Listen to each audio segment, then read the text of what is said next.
नमस्कार दोस्तों। स्वागत है मन्नू स्पेशल एजुकेटर चैनल पर। आज हम विशेष आवश्यकता वाले छात्रों हेतु सहायक तकनीक एवं आईसीटी के बारे में जानेंगे। बिल्कुल। और ये एक बहुत ही जरूरी विषय है। हाँ, और ये वीडियो या कहें आज की ये डीप डाइव खास तौर पर KVS NVS special education tier 2 की तैयारी करने वाले उम्मीदवारों के लिए है। मतलब जरा एक ऐसी स्थिति की कल्पना कीजिए। कैसी स्थिति? जैसे सुबह आपकी नींद खुलती है, दिमाग बुरी तरह से स्पष्ट है, सतर्क है, आसपास क्या हो रहा है सब समझ आ रहा है, लेकिन शरीर का कोई हिस्सा काम नहीं कर रहा है। बिल्कुल, शरीर का एक भी हिस्सा हिल नहीं रहा है। होठों से एक आवाज भी नहीं निकल रही है और हाथ किसी को इशारा करने के लिए उठ भी नहीं पा रहे। ये सच में एक बहुत ही डरावना विचार है ना?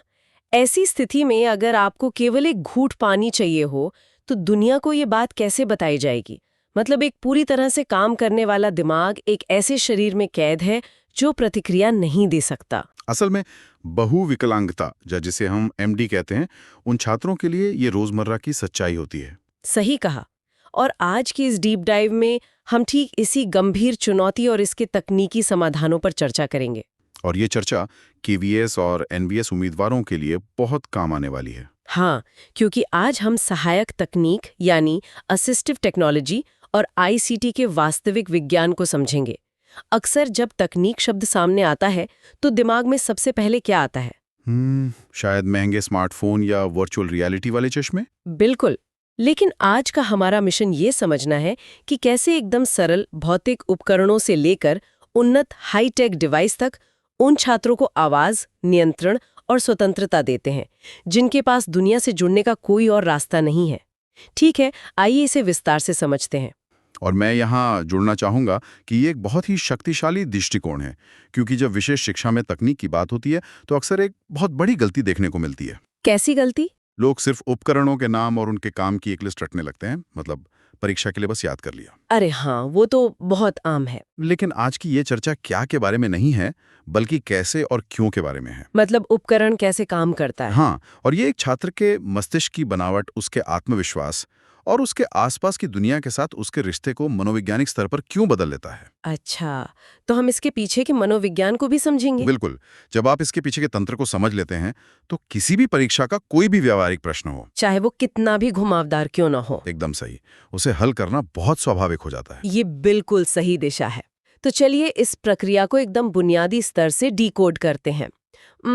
इससे पहले कि हाईटेक कंप्यूटर और स्क्रीन की चर्चा हो, हमें उस बुनियाद को समझना होगा जहां से बिना बोल पाने वाले छात्र का संचार शुरू होता है। हाँ, जिसे शोभ में ऑगमेंटेटिव एंड ऑल्टरनेटिव कम्युनिकेशन या एएसी कहा गया है। पूरक और वैकल्पिक संचार, राइट। इसमें सबसे पहला कदम वस्तु प्रतीक या ऑब्जेक्ट सिंबल्स बताया गया है। असल में वस्तु प्रतीक का मतलब है वास्तविक ठोस वस्तुओं का उपयोग किसी गतिविधि को दर्शाने के लिए करना। जैसे कि कोई उदाहरण? जैसे मान लीजिए एक शिक्षक छात्र के हाथ में एक असली चम्मच देता है, तो उस चम्मच का मतलब है दोपहर का भोजन। बिल्कुल, वो सिर्फ एक धातु का बर्तन नहीं रह जाता। वाओ, तो ये एक पूरी तरह से नई भाषा सीखने जैसा है जहां चम्मच एक जीता जागता शब्द बन गया है। सही कहा आपने। लेकिन यहाँ एक बड़ा सवाल उठता है मेरी समझ में। इन भौतिक ठोस वस्तुओं से हम डिजिटल स्क्रीन और हाईटेक उपकरणों तक का सफर कैसे तय करते हैं? मतलब ये बदलाव आखिर होता कैसे है? यहाँ जो बात सबसे आकर्षक है वो ये है कि ये रातों रात होने वाला कोई जादू नहीं है। तो फिर क्या है ये? ये एक संज्ञानात्मक सीढ़ी है, एक कॉग्निटिव लैडर, जिसका हर एक कदम बहुत सावधानी से बनाया जाता है। अच्छा, मतलब स्टेप बाय स्टेप प्रोसेस। हाँ, देखिए, गंभीर रूप से बहुविकलांग बच्चे के लिए अमूर्त विचारों को यानी एब्स्ट्रैक्ट कॉन्सेप्ट्स को समझना बहुत मुश्किल होता है। हाँ, क्योंकि वो उनके लिए कोई मायने नहीं रखते शुरुआत में। बिल्कुल।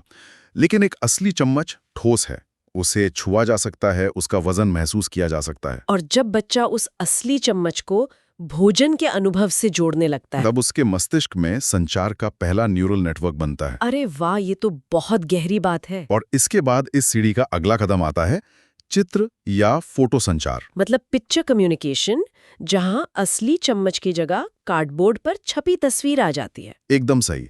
अब आप सोचिए, ये मस्तिष्क के लिए कितनी बड़ी छलांग है। क्योंकि बच्चा ये सीख रहा है कि एक 2D तस्वीर एक 3D असल चीज को दर्शा सकती है। बिल्कुल। यहीं पर लो टेक बोर्ड का उपयोग शुरू होता है और फिर हम हाईटेक पर जाते हैं। हाँ, इसी सीडी के सबसे ऊपरी हिस्से पर हाईटेक आई गैस या दृष्टि संपर्क उपकरण आते हैं। सच बताऊं तो ये आई गैस तकनीक वास्तव में कैसे काम करती है, ये मुझे हमेशा हैरान करता है।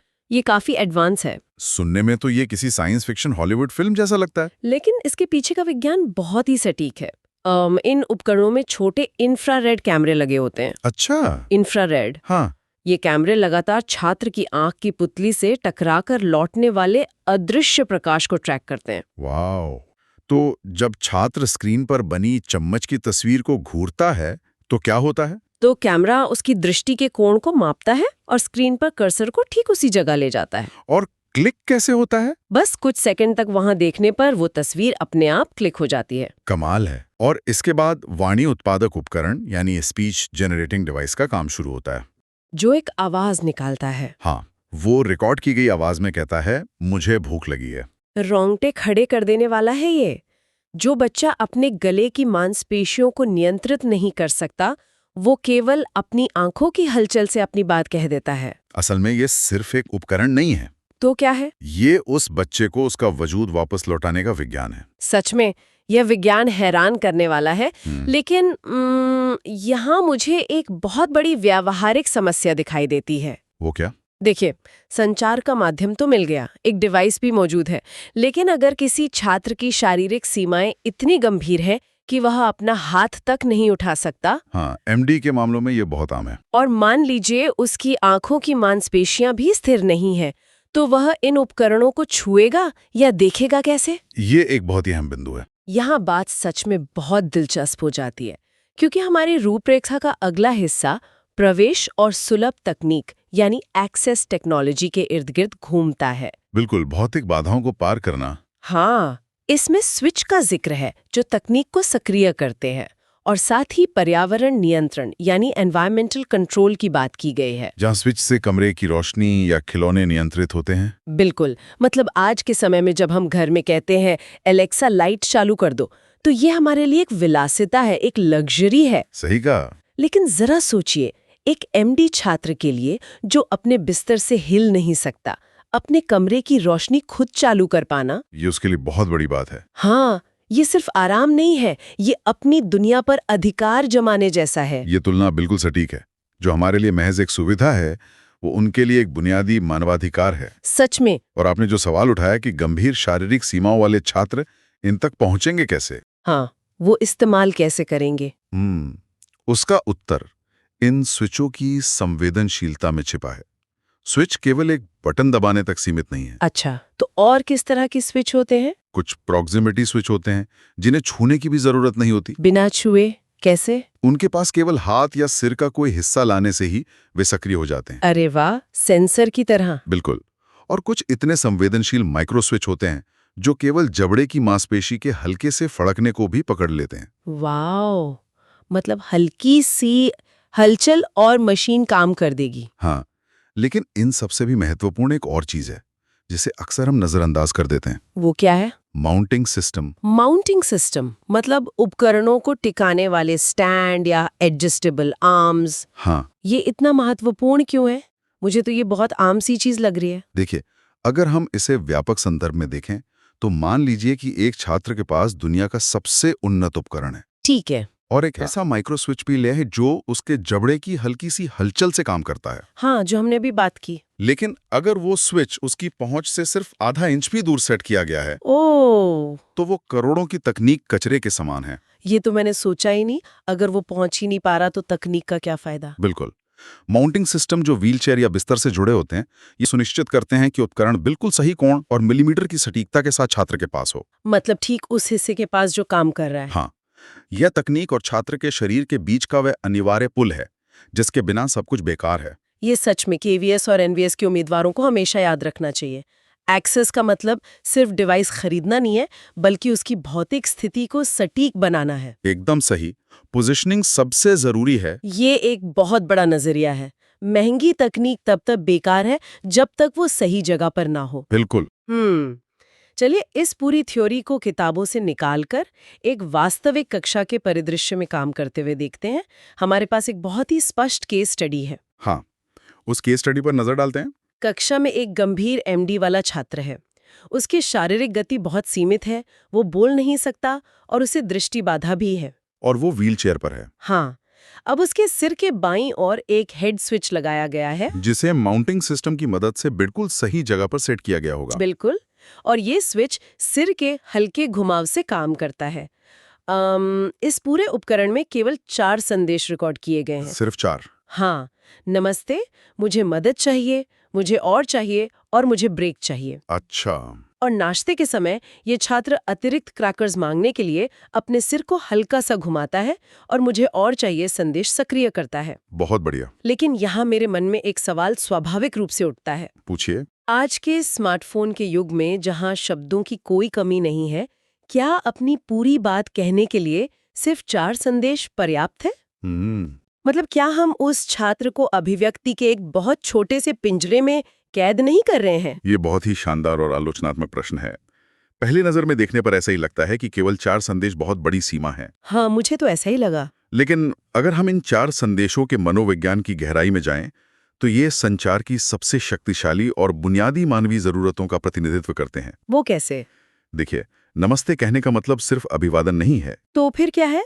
ये सामाजिक जुड़ाव शुरू करने की शक्ति है। Social engagement. अच्छा, हाँ। मुझे मदद चाहिए, सुरक्षा और किसी पर भरोसा करने की क्षमता को दर्शाता है। बिल्कुल, ये बहुत जरूरी है। मुझे और चाहिए उसकी अपनी इच्छाओं और पसंद को व्यक्त करता है। सही बात है। और इन सब में जो सबसे शक्तिशाली है, मुझे ब्रेक चाहिए, ये उसे अपनी सीमाएं तय करने और शारीरिक स्वायत्तता का अधिकार देता है। शारीरिक स्वायत्तता मतलब अपनी बॉडी पर अपना अधिकार। हाँ, एक बच्चा जो कल तक अपनी असुविधा या दर्द बताने के लिए केवल रो सकता था, आज वो स्पष्ट रूप से कह सकता है कि अब बस मुझे रुकना है। बिल्कुल, ये कोई पिंजरा नहीं है, ये सशक्तिकरण का सबसे शुद्ध और बुनियादी रूप है। वाओ, ये दृष्टिकोण सच में आंखें खोलने वाला है।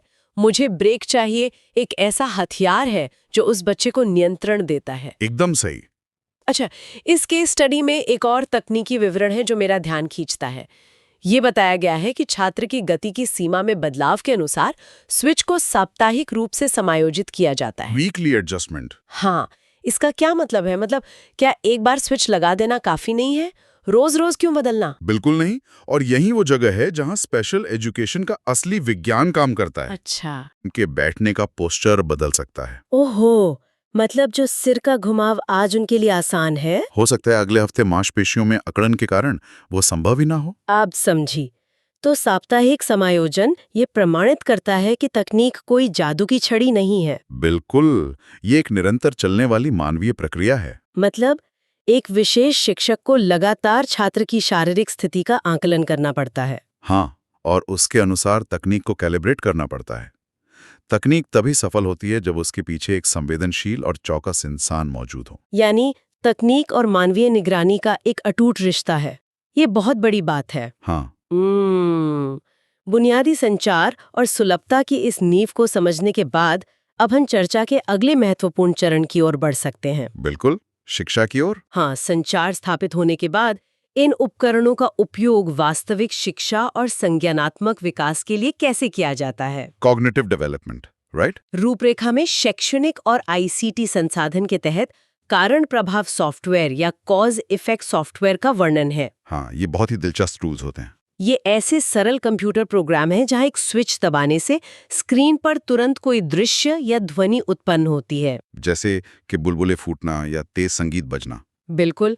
और इसके साथ अनुकूलित इनपुट उपकरण जैसे सरलीकृत टच स्क्रीन और बहुसंवेदी ऐप्स भी हैं। मल्टी सेंसरी ऐप्स जो दृष्टि, ध्वनि और कंपन को एक साथ मिलाते हैं। तो इन सब का क्या मतलब है? मतलब अगर एक आम नजरिए से देखा जाए तो कारण प्रभाव सॉफ्टवेयर एक बहुत ही साधारण वीडियो गेम जैसा लगता है। देखने में तो वैसा ही लगेगा। तो स्क्रीन पर बुलबुले फोड़ना शिक्षा कैसे हो सकती है? ये एक महत्वपूर्ण प्रश्न उठाता है कि मानव विकास में सीखने की शुरुआत वास्तव में कहाँ से होती है? कहाँ से होती है? देखिए, शिक्षा ABC या 1 2 3 से शुरू नहीं होती। तो फिर बाल मनोविज्ञान में सीखने का सबसे पहला और सबसे महत्वपूर्ण मील का पत्थर है ये एहसास होना कि मेरे वातावरण पर प्रभाव पड़ता है। अच्छा। एक सामान्य बच्चा जब खिलौना नीचे फेंकता है और आवाज आती है तो वो कारण और प्रभाव सीख रहा होता है। हाँ, वो जानबूझकर चीजें फेंकता है। बिल्कुल, लेकिन एक बहुविकलांग छात्र ऐसा नहीं कर सकता।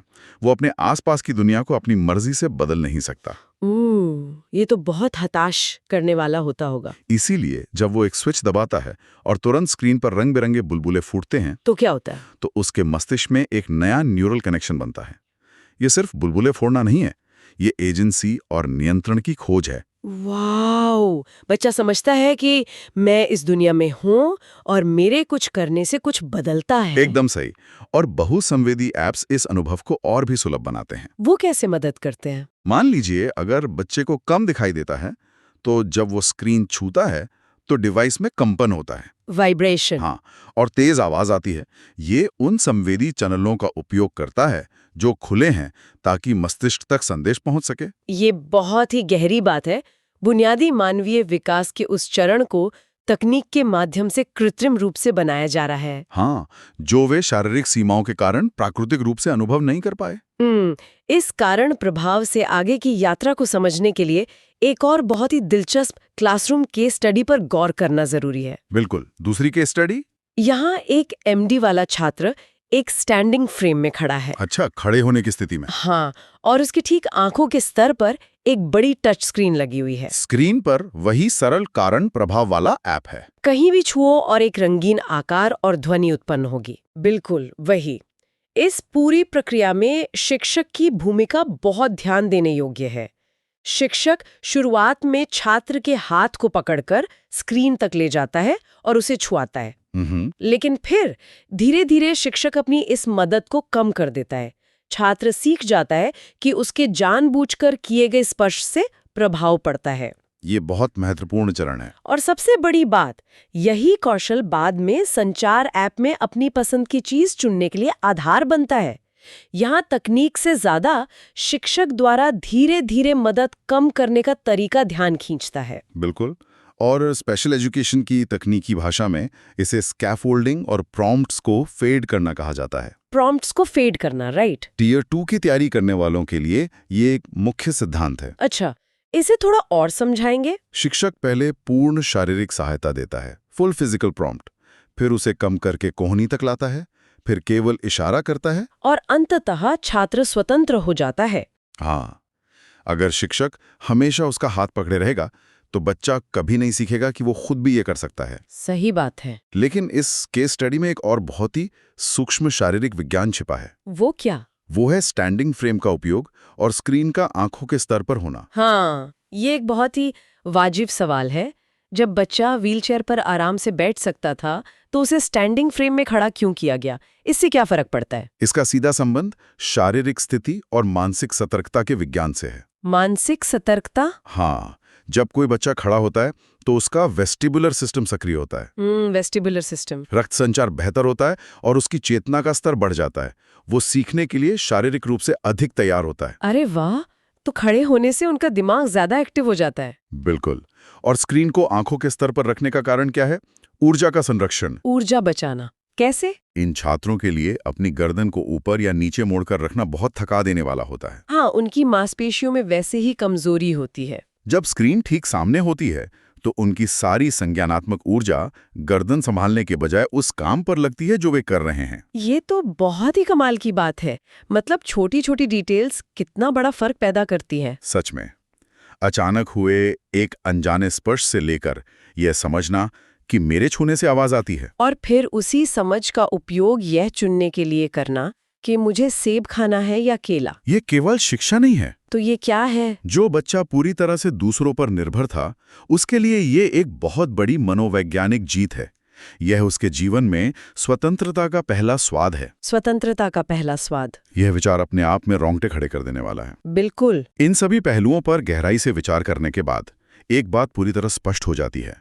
एक साधारण से चम्मच यानी वस्तु प्रतीक से शुरू होकर इंफ्रारेड आई गेस तकनीक तक, जटिल माउंटिंग सिस्टम और बहुसंवेदी ऐप्स तक का ये सफर केवल गैजेट्स, तारों या कंप्यूटर प्रोग्राम के बारे में नहीं है। एकदम सही। ये बहुविकलांगता वाले छात्रों को दुनिया में अपनी जगह बनाने, अपनी बात कहने और ये महसूस करने का अधिकार देने के बारे में है कि उनका भी अस्तित्व मायने रखता है। और केवीएस और एनवीएस की तैयारी करने वाले भावी शिक्षकों के लिए यह ज्ञान केवल एक परीक्षा पास करने का टूल नहीं है, एक नजरिया है। एक बहुत ही जरूरी नजरिया।